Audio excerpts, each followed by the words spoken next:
ఇంకొక ఇంపార్టెంట్ దీనికి లింకే ఇది కూడా.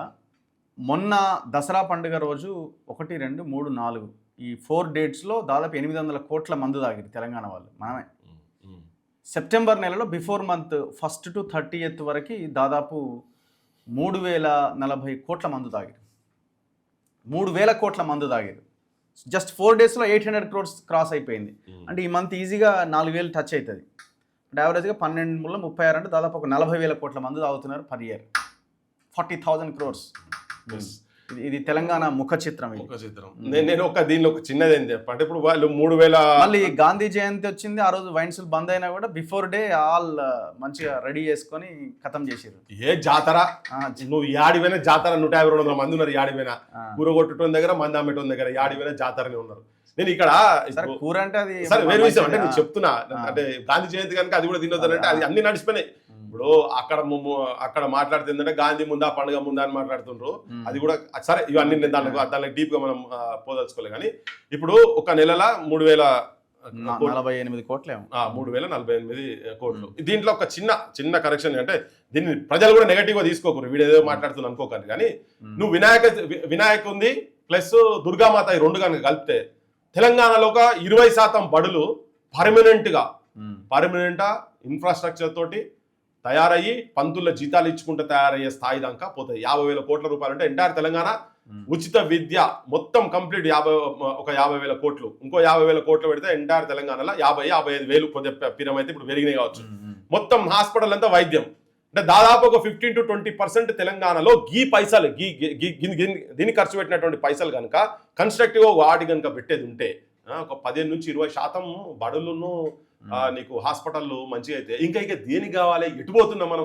ఒక్క 10 ఏళ్ళకి ఇవన్నీ బంద్ చేసి మీ ఊర్లల్లో ఇప్పుడు దుర్గామాతలు పెడుతురు కదా అని అందరికి జనాలు చెప్పి, దుర్గామాత అయితే మరి నిన్న మొన్న జరుగుతున్న ఈ పండుగలని, కానీ వాటికి కలెక్షన్ అయ్యే పైసలతో మీరు ఊర్లలో లైబ్రరీలు పెట్టండి, విజ్ఞానవంతులని చేయండి పిల్లలను, వాళ్ళ భవిష్యత్తు ఎక్కువ. నిన్న నేను రాత్రి దుబారా చేయకండి. ఇప్పుడు నిన్న రాత్రి నేను వచ్చినప్పుడు దుర్గామాత పూజలు ఇంకో రకంగా మంచిగా చేయండి, నేను కాదని అంటలేను. అంటే అంగు ఆర్భాటాలకు పోవాల్సిన అవసరం కూడా ఏం లేదు.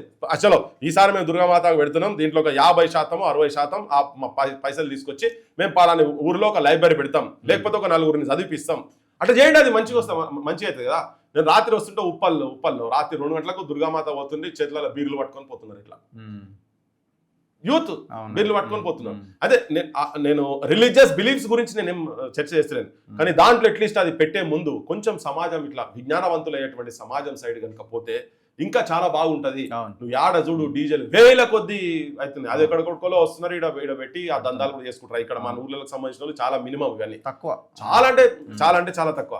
అంటే ఇట్లా చేసి ఈ అలవాట్లకు ఈ వ్యసనాలకు అంటే ఇవి కొందరికి ఇవి కూడా బతుకు తెరువు లెక్క తయారు కాబోతున్నాయి. అవి జరగకుంటుండి రియల్ బిలీఫ్ ఉండాలి. ఇప్పుడు నేను కూడా నాకు కూడా రియల్ నమ్మకం ఉంది. Real belief is different.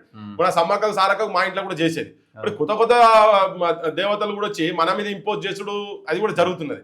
అట్లా కాకుండా ఆ పండుగలకు వాటిని కొంచెం మినిమైజ్ చేసి ఈ చదువు వైద్యాన్ని కనుక పెడితే అది రేపు పొద్దుగా మన ఇంట్లో కూడా ఉపకారం ఉంటుంది కదా, జరిగేది కదా. అటువంటి సైడ్ పోతే బాగుంటుంది అనేది మొత్తం. లిక్కర్ షాప్స్ అయితే చాలా దారుణం కదా, రాబోయే రోజులు ఇంకా పెరుగుతుందేమో. ఇక అదే ఇప్పుడు బెల్ట్ షాప్లే ఇల్లీగల్, ఆ ఇల్లీగల్ షాప్లే లీగల్ గా నడుస్తా ఉన్నాయి కదా. చాలా ఘోరం, చాలా అన్యాయం.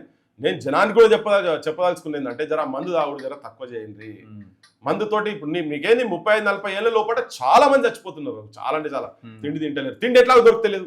ఆ ఉన్న పైసలని తాగుడుకు పోతున్నాయి. అటు ఇటు పల్లెలలో కొద్దిగా ఈ నిన్న మొన్న కొద్దిగా ఏదో 10 గుంటలో 20 గుంటలో 30 గుంటలో ఉన్నాడు, వాడు అమ్ముతున్నాడు, ఆ పైసలు వచ్చేదాకా తాగుతున్నాడు. దాని తర్వాత పెళ్ళ మొగల పంచాయతీ అవుతున్నది కదా, వీడు ఎక్కడో దగ్గర ఊస్ట్ అవుతున్నాడు. గవర్నమెంట్ చూడండి, లాస్ట్ టైం ఈయన బంగారు తెలంగాణ అని ఒక ఆయన అన్నాడు. ఇప్పుడు ఈయన 2047 విజన్ అని ఈయన పెట్టిండు. మరి ఈ 40,000 కోట్ల మందు అయినాక విజన్ ఎక్కడిదిగా? విజన్ లేదు, మన్ను లేదు, అంతా ఉట్టి బంగారం ఎక్కడిది, విజన్ ఎక్కడిది? ఆ ముఖ్యమంత్రి అదే పని చేసిండు, ఈ ముఖ్యమంత్రి అదే పని చేసిండు. కేసీఆర్ అంతే, రేవంత్ రెడ్డి అంతనే. ఇప్పుడు విజన్ 47 కొత్త సీటెడ్. అరే నీ ఏమన్నా తిండిగాక యూరియా బస్తాలు చక్కగా ఇయ్యలేకపోయినావు నువ్వు బండ్లు ఇస్తాను, చదువు చక్కగా చదివి చెప్పలేకపోతున్నావు, నువ్వు ఉద్యోగాలు చక్కగా ఇయ్యలేకపోతున్నావు, మొత్తం అన్ని స్కామ్లే అవుతున్నాయి. గవ్వి నువ్వు ప్రాపర్ గా చేయలేక ఇప్పుడు ఆడ పెట్టి పెద్ద బంగ్లాలు కడతారు. ఈ బంగ్లాలు ఎక్కడో వచ్చి పెడుతున్నారు. ఇక్కడ తెలంగాణలోకి వస్తున్నాయా? ఇప్పుడు వీళ్ళు పెట్టిరు, వీళ్ళ మేనిఫెస్టోలో కాంగ్రెస్ వాళ్ళు రేవంత్ రెడ్డి పెట్టిండు 70% లోకల్లోకి ఇస్తామని పెట్టిరు. ఎన్ని కంపెనీలు తీసి ఒక 10 కంపెనీలు తీసి గిన్నె నేను 70% తెలంగాణలోకి ఉద్యోగాలు ఇచ్చిన చెప్పమని చెప్పండి. జైన్ కడదా అనుకుంటాం. ఇవన్నీ ఏమి లేవు అని బక్వాస్ వీళ్ళు చెప్పేటి అన్ని. Anyway thank you very much Prithvi గారు. సో ఇది పృథ్వీరాజ్ యాదవ్తో స్పెషల్ ఇంటర్వ్యూ. ముఖ్యంగా ఈ లోకల్ బాడీ ఎలక్షన్స్లో ప్రజల్లో చాలా గొప్ప ఆలోచన రావాల్సిన అవసరం ఉన్నది.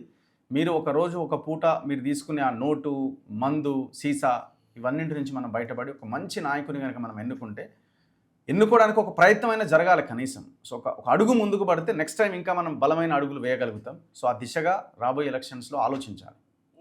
ఓటుకు నోటు సమాధి చేద్దాం, నిజాయితీ నాయకత్వానికి పునాదులేద్దాం. Thank you very much. Thank you. చూస్తూనే ఉండండి మన తొలి వెలుగు.